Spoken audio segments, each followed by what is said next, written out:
Our top story at 6, students and staff went on lockdown after police swarmed on Norfolk High School. We broke this story during Wavy News 10 midday. It happened just after 11 o'clock this morning at Maury High. Police say there was talk about a gun in class and they moved in.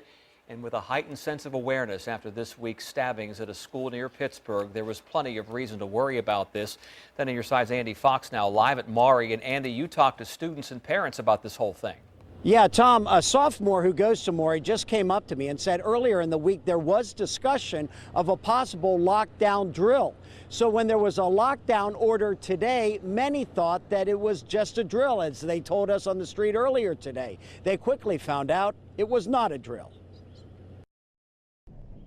Word of lockdown at Maury High School spread quickly, mothers and dads showing up, their most valuables inside. I didn't know if my child was hurt.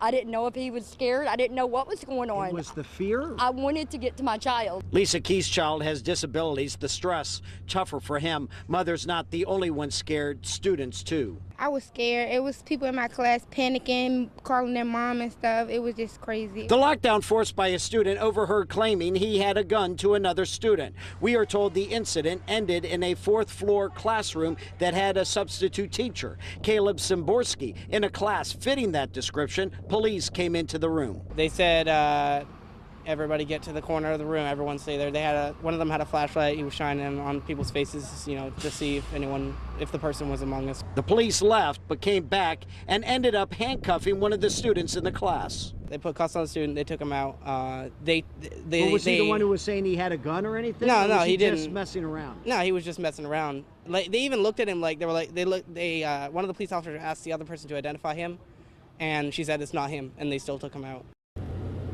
Police tell me that after talking with the student, they decided not to press charges. No one was ever arrested, and he explained what had happened.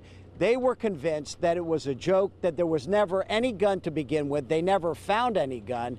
And so they begin a week-long spring break today. And after what they went through today, everyone's ready for that spring break. In Norfolk, Andy Fox, 10 on your side.